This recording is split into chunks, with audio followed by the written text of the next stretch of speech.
If, like me, one of your favourite franchises was the Prince of Persia franchise, and even more when Sands of Time came out, you no doubtly played this game whilst thinking, wouldn't it be cool to actually do these things? And with that, Ember Souls kind of does let you do those things, but in VR, which if you're like me is probably going to be the closest you're going to ever get to wall running across a ravine.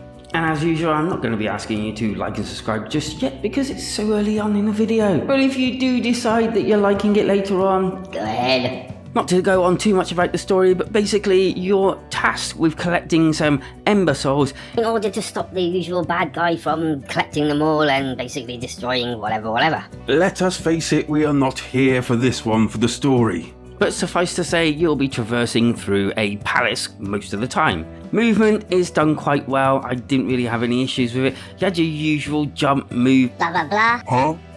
But obviously the meat and bones of this game is traversing walls, climbing and the like. And so, the freedom this game gives you is quite impressive. It's a shame that it's mostly all linear, but it is a step in the right direction. Quite often when you can pull certain things off, there is something there telling that you can. And when these things happen, it does get quite exciting.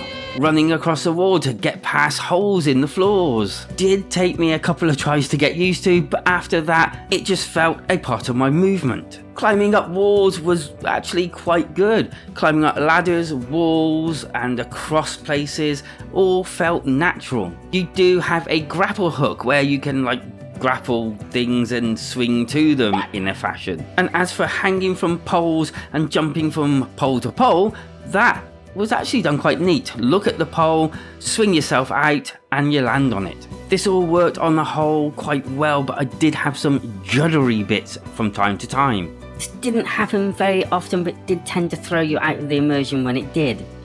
Combat in Elder Souls was a sheer joy, as eventually you can wield different weapons and even a shield.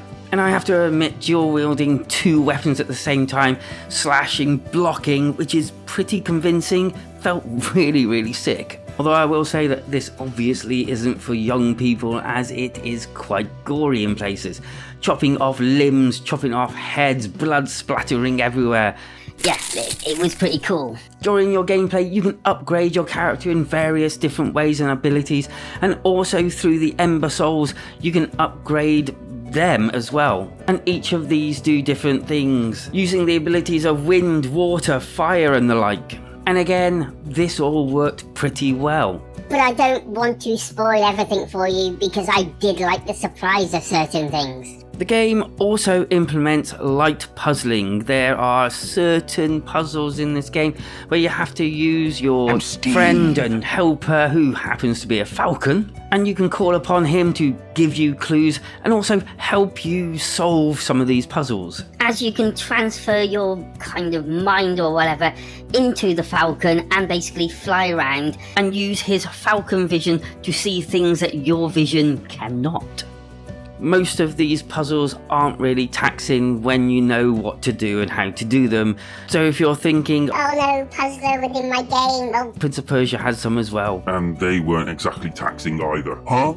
Graphics and sound. The graphics are okay. I didn't think they were really eye-catchingly brilliant. And I would say I've definitely seen better.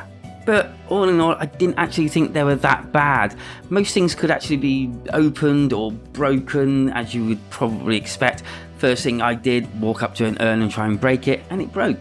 Sound-wise, I thought the music was okay. I didn't necessarily turn it down too much.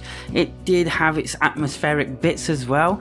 The sounds of the actual game itself was okay, what you expected. Clanging of swords, wind and stuff. What do they look like?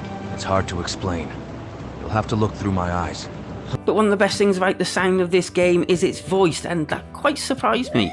The other thing that surprised me is stroking your falcon, petting your falcon, basically made it purr like a cat, which was a bit weird.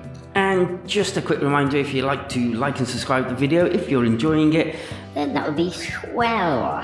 And on to the score. So basically this did actually, well, all the time whilst playing it, remind me of Prince of Persia. That's not a bad thing. pretty sure that's what the inspiration for this game is, and I'm pretty sure they're not going to be insulted in the slightest for me saying that.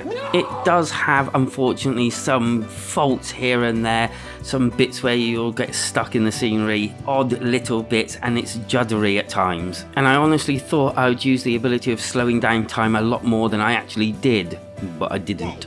This has so many different elements and they're handled pretty well. If it gets a little bit more stable, I think I'd give it a higher score, but as it is right now, it's going to be an 8 out of 10, which is still pretty impressive. I will say I played Prince of Persia multiple times, and I think I'll be playing this one multiple times as well. See ya!